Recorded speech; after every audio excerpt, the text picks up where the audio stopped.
की शुरुआत विदेशी बाजार से करेंगे। भारतीय बाजार में नई सीरीज की शुरुआत होने जा रही है और इससे ठीक पहले विदेशी बाजार, सबसे पहले एशियाई बाजार एसजीएक्स निफ्टी हरे निशान के साथ ट्रेड करते हुए एक सपाट ट्रेंड जरूर है, लेकिन 17,888 के स्तर पर यहां पर कामकाज है। निक्कई में कमजोरी देखने को मिली है। एशियन मार्केट्स आपके टीवी स्क्रीन पर लाल निशान के साथ ट्रेड यहां पर आप देखेंगे। वहीं डाउ फ्यूचर्स में भी हम देख रहे हैं फिलहाल कमजोरी के साथ ट्रेड होता हुआ। करीब 60 अंकों की कमजोरी डाउ फ्यूचर्स में देखी जा चुकी है। बीती रात अमेरिकी बाजार की अगर बात करें, रिकॉर्ड्स पर नैस्डैक बंद होता हुआ दिखा। दमदार तेजी, 212 अंकों की तेजी के साथ क्लोजिंग। डाउ में भी करीब 240 अंकों की बढ़त हमने देखी और एसएनपी में भी अच्छी तेजी के बीच कामकाज हुआ। हफ्ते के आखिरी ट्रेडिंग सेशन भारतीय बाजार में क्या स्ट्रैटेजी होनी चाहिए, सब कुछ आपको बताएंगे, खबरों वाले शेयर्स और नतीजे भी। लेकिन चलिए सबसे पहले विदेशी बाजार के संकेतों में क्या कुछ अहम है, विस्तार से दीपांशु भंडारी से जानते हैं। Deepanshu, good morning. भारतीय बाजार की तरह ही विदेशी बाजार में भी अर्निंग सीजन है, क्या इसका इम्पैक्ट है जो हम देख रहे हैं? दमदार इम्पैक्ट आते हुए दिख रहा है मॉर्निंग मानसी, और बढ़िया एक्शन कल हमने देखा अमेरिकी बाजारों में। हालांकि आज सुबह अगर आप देखें तो एशिया थोड़ी सुस्ती आपको दिखा रहा है, एसजीएक्स एकदम सपाट है। कुछ रीजन है इसकी वजह से जो मैं आपको बताऊंगा, बट डेफिनेटली कल हमने देखा कि एक दिन के जो ब्रेक लगा था रिकॉर्ड रैली पर, वहां से शानदार रिबाउंड हमने यूएस में आते हुए देखा है और डाउ करीब 240 अंक उछलकर दिन की ऊंचाई पर बंद हुआ।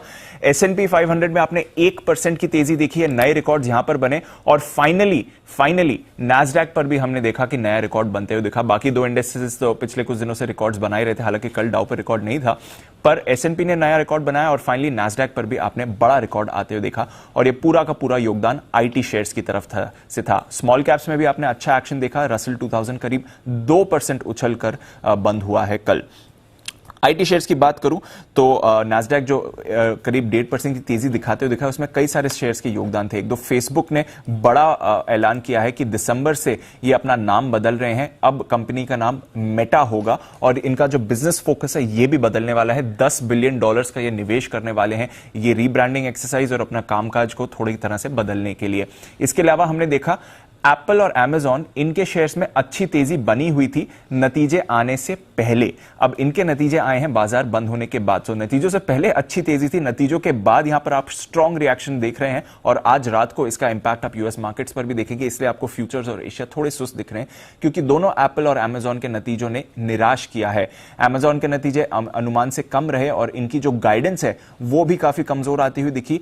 एप्पल के नतीजे भी अनुमान से कमजोर रहे और कंपनी ने कहा है कि सप्लाई साइड के इश्यूज की वजह से बिक्री पर आगे भी प्रभाव पड़ सकता है। तो इसका शार्प रिएक्शन आज शाम को दिखेगा। कल फिलहाल नतीजों से पहले बाजार काफी एक्टिव थे यूएस मार्केट्स में। इकोनॉमी से जुड़े शेयर्स में भी आपने ठीक ठाक एक्शन बनते हुए देखा।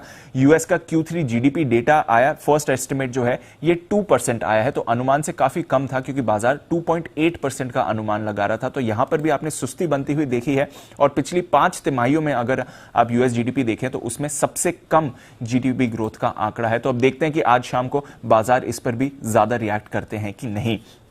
इसके अलावा थोड़ी सी सुस्ती आपने यूरोप के बाजारों में देखी। कल ईसीबी की पॉलिसी आई, कोई बदलाव नहीं किया, कोई ऐसे कमेंट्स वहां से नहीं आए जिसकी वजह से बाजार को चिंता आती हुई दिखे, तो वहां से कोई कंसर्न्स नहीं है।